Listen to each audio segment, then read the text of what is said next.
Nurul Islam grows rice on land that may soon be underwater. Here along the southeastern coast of Bangladesh, climate change-related sea level rise threatens to submerge 1 million hectares of agricultural land and displace 40 million people, many of them farmers like Nurul. There are more storms, and they are no longer predictable. Sometimes if we have crops, we cut them and tie them to containers which float.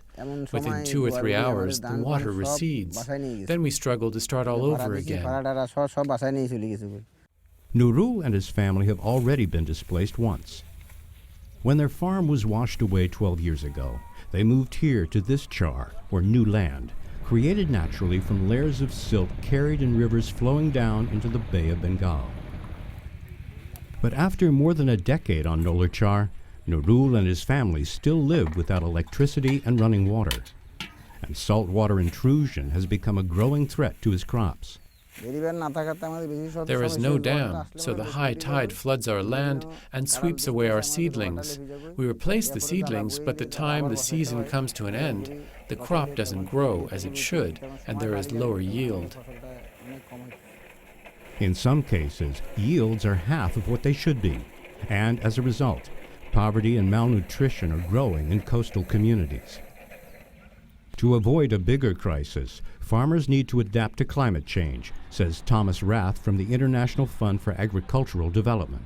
People have to adapt their livelihoods, have to adapt their production patterns, have to adapt the way they generate income to the changing environment. So in terms of agriculture has to invent and develop technologies that cope with the effects of climate change. Some of what Rath talks about can be seen here on another accrued patch of land known as Boyer Char. Newly constructed sluices prevent saltwater from contaminating freshwater canals, and embankments high enough to hold back a 7-meter rise in sea level trace the coastline. Farmers, too, are being armed with training and new technologies.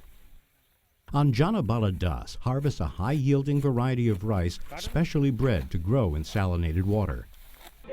But to do this has required a huge effort involving 6 branches of government and international donors like IFAD, all working together to keep farmers on the land. Zainal Abedin is the project's deputy team leader.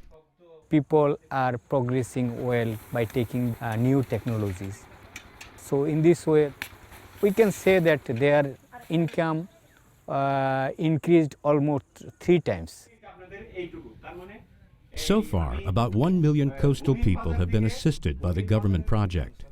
And now back on Nolar Char, Nurul and his neighbors will soon be among them. It's hard to predict what impact climate change will have here over the coming decades.